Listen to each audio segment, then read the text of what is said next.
Um dos primeiros assuntos que a gente tratou no nosso programa hoje teve a ver com os Estados Unidos e a Justiça dos Estados Unidos proibindo o tarifaço de Donald Trump, né? Assunto que a gente abordou ao longo das últimas semanas, inclusive desde quando Donald Trump, lá em abril, anunciou esses tarifaços que atingiram o mundo inteiro, guerras comerciais que se instalaram justamente, principalmente com a China e com a União Europeia. E segundo as informações que a gente começa a ver aqui, inclusive na imprensa, o Financial Times, por exemplo, traz a informação que as negociações entre Estados Unidos e União Europeia vão continuar, apesar da suspensão das tarifas de Trump. Elas caíram por causa dessa decisão da Justiça, o governo de Donald Trump recorreu já, né? Mas as negociações devem continuar. A gente recebe para conversar conosco o professor de Relações Internacionais, Leonardo Trevisan, que sempre nos ajuda a entender esse mundo tão complexo, né, professor? Bom dia, boa tarde já, seja bem-vindo. Boa tarde, Fabíola, boa tarde, Josias, boa tarde, Leonardo, boa tarde a todos que nos escutam. De certa maneira, isso até era um pouco esperado, né, professor? Porque esse tarifaço implementado por Trump foi criticado por todos, inclusive pelos próprios americanos, ou parte deles, né? Essa resposta da justiça, será que ela vai fazer Trump dar uma pausa nesse ideal dele de proteger, segundo ele, os Estados Unidos? Essa questão é importante, porque o que a gente precisa ver nessa reação da justiça, nessa decisão da justiça, né, que já é um tribunal de apelação, são 3 juízes, né, já não é a primeira instância, né, é o Tribunal de Comércio Internacional, né, e, de alguma forma, a gente precisa ler isso de um outro jeito, sabe, Fabio? A imprensa americana, a mídia americana vinha cobrando uma reação, né, da sociedade americana a essas decisões do presidente, né? Se o Congresso não ia agir, se de alguma forma o Judiciário não ia agir, né? É o que nós estamos começando a ver, né? Estão se multiplicando as decisões, isso aconteceu na questão dos deportados, aconteceu com a decisão da juíza de Boston sobre a questão de Harvard e agora essa decisão, né? Tudo isso é tão real, essa reação está se tornando tão incisiva e repetitiva que anteontem, né, Trump anunciou que iria fazer um pedido direto à Suprema Corte para que anulasse as decisões judiciais sobre, principalmente, a possibilidade dele fazer deportações sumárias sem análise da justiça. Nós temos que lembrar exatamente isso. Trump parece ter sentido o golpe da reação popular, da reação institucional nos Estados Unidos. Tem reação popular? Tem. Mas não é disso que nós estamos falando. Nós estamos falando de reação institucional, né? E ela está acontecendo, e de alguma forma, tanto está acontecendo que Trump anunciou que vai direto à Suprema Corte. Motivo: na Suprema Corte são 9 juízes, e pela decisão clássica são 6-3, 6 conservadores que teoricamente votariam com Trump e 3 não. Cuidado, porque de alguma forma já em outras decisões houve uma cautela da Suprema Corte e não foi tão assim definida a decisão. Eu acho que nós estamos só nos primeiros passos da reação institucional nos Estados Unidos. Parece isso mesmo. Nesse sentido, professor, de reação... Josias, pode ir. Perdão. Nesse sentido de reação institucional, professor, eu estava analisando esse... Porque o tribunal, 3 juízes, como o senhor mencionou, ele não entrou no mérito se tarifa, se não tarifa, se a tarifa é correta ou não, se o percentual...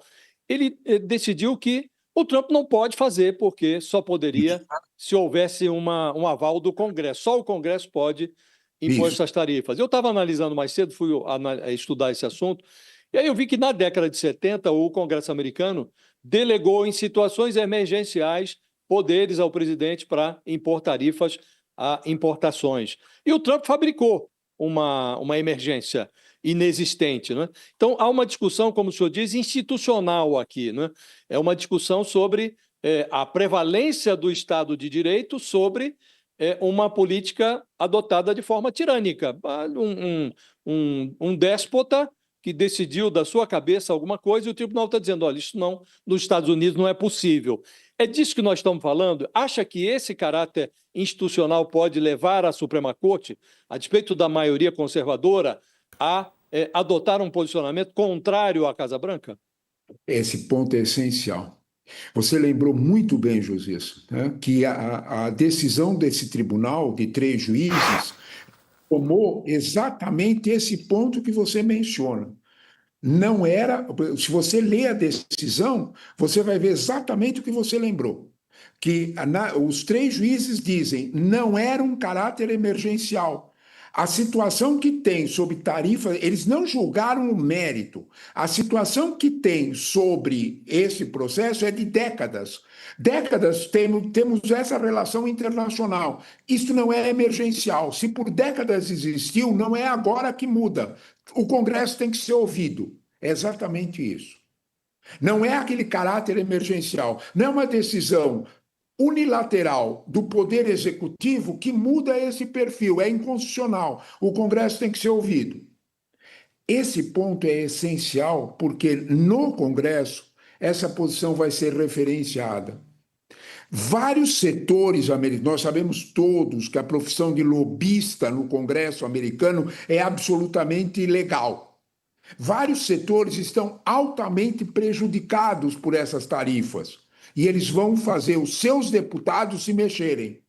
Portanto, não é tão tranquilo que os 218 votos contra 216 dos democratas na corte vai valer.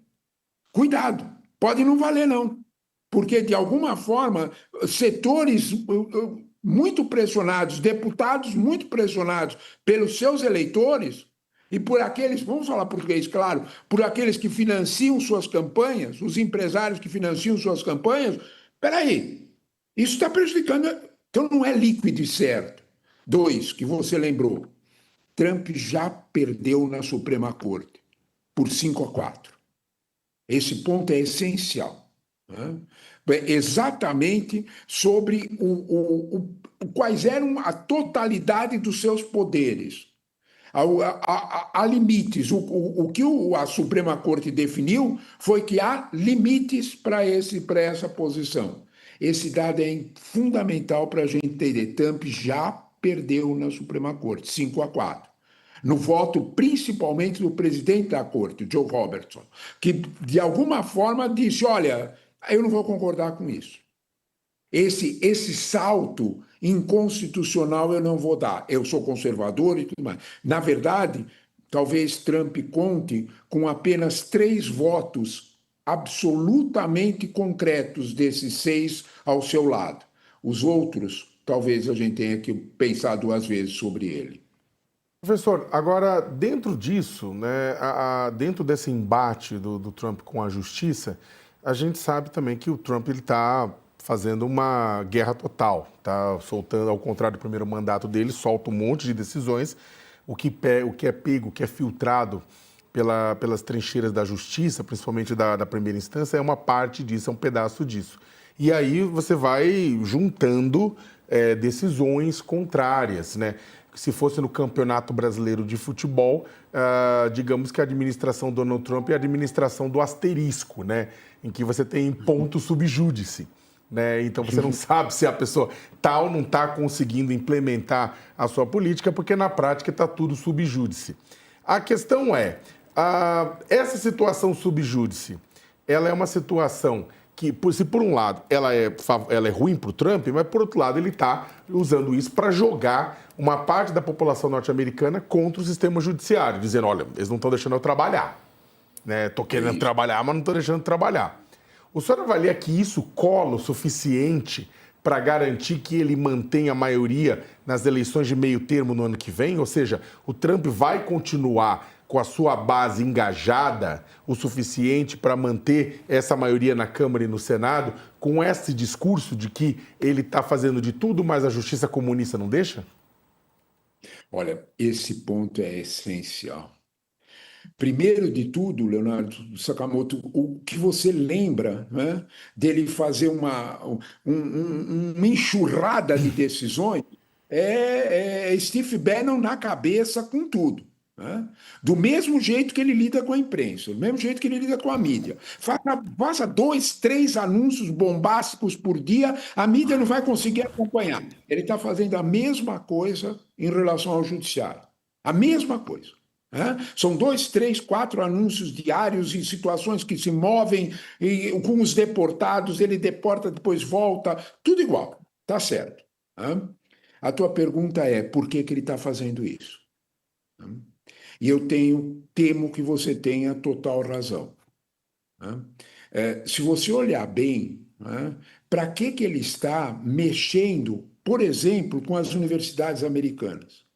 Ele sabe perfeitamente o poder que essas universidades têm, o poder que as fraternidades das universidades têm com o poder instituído. Os juízes estudaram nessas faculdades, os empresários são formados aí, e assim por diante. Né? A elite americana que ganha 80% dos prêmios Nobel são dessas universidades.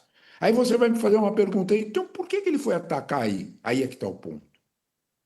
Quando você olha para o eleitor americano trumpista, você vai encontrar o homem americano branco entre 25 a 29 anos e 45 a 49 anos. Aí está quase 70% dos homens nessa faixa etária estão desempregados porque não fizeram universidade.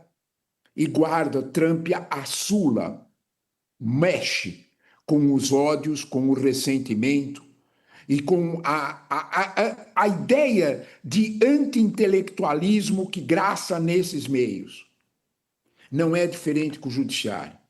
Você tem toda a razão de dizer que Trump não joga contra o juiz. Ele não está mexendo com o imigrante, ele não está mexendo com a universidade, ele não está chamando o juiz de comunista de graça. Ele está fazendo acenos, ele está fazendo tchauzinho para a sua base. É disso que nós estamos falando. O alvo dele é permanecer. Agora vem a parte dramática que eu não gostaria de dizer. Não gostaria de falar sobre isso. Mas vai falar, né, certo, professor? Está dando certo. Oi? Fabíola, está dando certo. Está dando certo, Fabíola. Se você olhar 3 pesquisas diferentes sobre comportamento do consumidor, voltou a subir a confiança de consumo e não caiu. É assustador. Sakamoto, você tocou num ponto complicado. Ô, professor... O que as pesquisas sinalizam é que, vamos dizer, o método de Trump não está dando errado, não. Foi por isso que eu pensei muito antes de dizer, Fabíola, eu não gostaria de falar, mas o Sakamoto adiantou. O fato real é exatamente esse. E está dando certo também aqui no Brasil, porque o senhor está falando sobre a situação lá nos Estados Unidos. A gente vê essa conexão, né? Nesse momento, Trump e Bolsonaro, né? O próprio Eduardo Bolsonaro segue lá, deve estender a permanência dele lá. Aí vem essa sanção que vai atingir aqui pessoas que eles consideram que sejam inimigos do Bolsonaro e de seus aliados, né? Que eles colocaram eles como aí os grandes inimigos, Alexandre de Moraes, o STF e seus ministros. Como é que o senhor vê o impacto disso? E isso também está dando certo aqui no Brasil, na sua análise? Esse ponto é muito sensível, porque a gente não pode fazer transferências imediatas, né? Mas é indiscutível, né, que uma parte bastante consistente da política brasileira joga do mesmo jeito. Né? A gente precisa entender que essa sanção, ou essas ameaças de sanção, e as frases do Marco Rubio sobre a sanção, vamos com calma, elas são muito mais pró-Musk do que pró-Bolsonaro. São coisas diferentes. Né? A gente precisa entender bem do que está se fazendo. Né? São interesses muito precisos e o alvo não é Brasil. O alvo é a União Europeia. Quem faz mais sanções, quem faz mais pressão contra as grandes big techs americanas e coloca multas muito mais violentas são a justiça europeia. A justiça brasileira ainda está numa primeira fase de análise. A justiça europeia está na frente. Porque por trás disso está a pressão que a justiça pode vir a fazer para um processo regulatório sobre as Big Techs. É aí, aonde o bicho pega é aí. Não é contra Alexandre de Moraes, é porque Alexandre de Moraes pode dizer, olha, como o Congresso não regula, do mesmo jeito que o Congresso norte-americano também não regula, atenção a isso, as Big Techs são mais poderosas do que o Congresso americano. Eu vou repetir o que eu disse. As Big Techs são mais... Quem tem alguma dúvida disso, tem no YouTube. Veja o Zuckerberg avançando sobre senadores americanos, um cutucando o outro e dizendo, fica quieto, ele te destrói. Está no YouTube, qualquer um pode ver. Então, quando a gente olha para isso aí, a gente tem uma ideia melhor de que talvez o medo maior é que a justiça diga, olha, estamos ultrapassando limites. E o alvo da sanção é dar recado para a Europa. O alvo da sanção é que é mais fácil mexer aqui do que mexer lá. O aqui é com o Alexandre de Moraes. Isto não quer dizer que a sanção virá. Isto só quer dizer que, de alguma forma, os interesses estão postos. Parece que o Itamaraty está agindo de uma forma bastante serena nessa situação, dizendo, olha, está ainda muito no nível da grande generalidade. Vamos ver o que virá de específico, porque alguma coisa desse tipo também estará sob subjúdice, é o que diz o Leonardo. Nós vamos ter que olhar o detalhe. Uhum.